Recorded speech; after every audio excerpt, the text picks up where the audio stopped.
राष्ट्र सर्वप्रथम राष्ट्र सर्वप्रथम राष्ट्र सर्वप्रथम राष्ट्र सर्वप्रथम। भाजपा के राष्ट्रीय अध्यक्ष जेपी नड्डा ने नई दिल्ली में भाजपा नेता स्वर्गीय सुशील कुमार मोदी को श्रद्धांजलि दी। इस अवसर पर अपने संबोधन में आपातकाल के खिलाफ छात्र आंदोलन में उनकी भूमिका को याद करते हुए कहा कि उस महत्वपूर्ण आंदोलन में भूमिका निभाने वाले अधिकांश लोग सांसद या विधायक बनना चाहते थे, लेकिन सुशील मोदी ने छात्र राजनीति में ही काम करने का फैसला किया।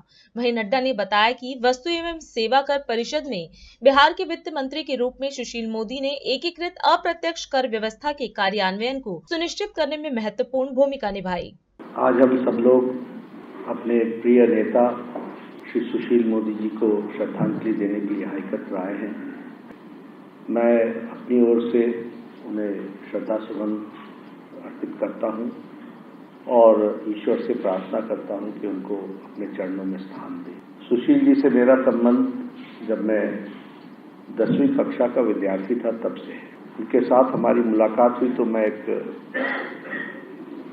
युवा काल में स्कूल में पढ़ने वाला विद्यार्थी था और उस समय जयप्रकाश नारायण का आंदोलन की शुरुआत हुई थी और उससे कुछ पहले की बात है कि जब वो छात्र संघ का चुनाव लड़ने गए, पहली बार कोई साइंस कॉलेज के पढ़ने वाला व्यक्ति, अच्छा पढ़ने वाला व्यक्ति, वह छात्र संघ का चुनाव लड़े, ये हमने अपनी आंखों से सुशील जी को देखा। और सारी विद्यार्थी परिषद ने मेहनत की, वो जनरल सेक्रेटरी बने, बाद में उन्होंने लंबा अरसा।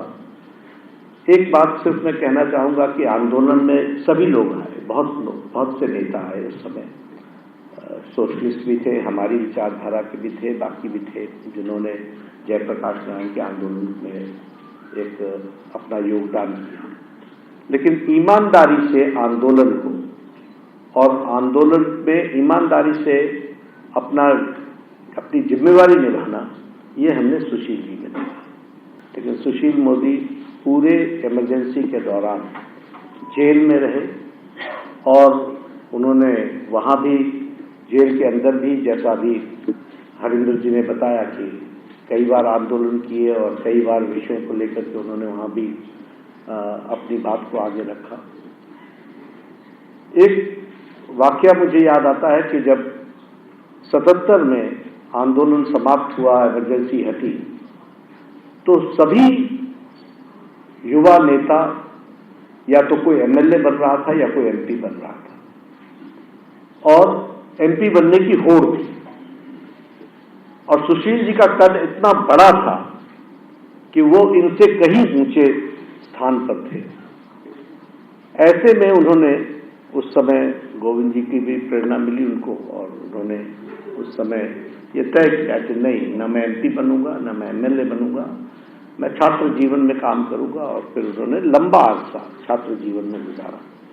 ये उनका कमिटमेंट टू द कॉज के प्रति समर्पण और संगठन और विचारधारा के प्रति समर्पण हम लोग को साफ देखने को मिलता है। लेकिन पार्टी की आशा थी तो उन्होंने राजनीति में भी कदम रखा। जैसा अभी विनय जी बता रहे थे, बहुत अध्ययनशील थे और अध्ययनशील सिर्फ अर्थ के विषय में नहीं थे, सभी विषयों के बारे में उनकी बारीकी में जाना, उसको समझना, ये सुशील जी से हम सबको सीखना चाहिए राजनीतिक जीवन में। अगर ये हम कहें कि वो चलते फिरते रेफरेंस पॉइंट थे तो ये गलत नहीं होगा किसी भी विषय पर। जीएसटी में उनका बहुत बड़ा योगदान है, जीएसटी काउंसिल में, और जीएसटी काउंसिल में उन्होंने अपने कॉन्ट्रीब्यूशंस को दर्ज कराया।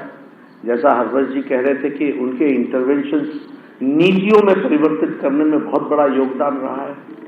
तो इसलिए अगर हम देखें तो एक सीरियस पॉलिटिकल स्टूडेंट के रूप में उन्होंने राजनीति को भी जिया और उसके गहराइयों में जाकर के सार्वजनिक जीवन में किस तरीके से अंतर आ सकता है, इसके लिए उन्होंने अपना जीवन लगाया। हम चुनाव समिति की बैठक में बैठते थे तो मैं हमेशा सुशील जी से पूछ लेता था, बताओ भाई इस कंस्टिट्यूंसी का क्या है। तो वो उसकी पूरी डेमोग्राफी, पूरा उसका चरित्र, क्या क्या है, क्या कमियां हैं, क्या मजबूतियां हैं, इतना गहन अध्ययन राजनीतिक तौर पर किसी भी कंस्टिट्यूंसी का देखा तो वह रेफरेंस पॉइंट सुशील मोदी थे। और बिहार में अगर आप देखें तो सारा बिहार को जानने वाले, घूमने वाले और कार्यकर्ताओं को नाम से पहचानने वाले हमारे नेतृत्व में बिहार में एक अकेली शख्सियत थे। उनका कंट्रीब्यूशन राज्यसभा में बहुत रहा, डिप्टी चीफ मिनिस्टर के रूप में रहा। बिहार को फिर से वापस पटरी पर लाने में और डेवलपमेंट के दृष्टि से उसको खड़ा करने में और उसकी फाइनेंशियल डिसिप्लिन को लाने में उसमें सुशील मोदी जी का बहुत बड़ा योगदान है।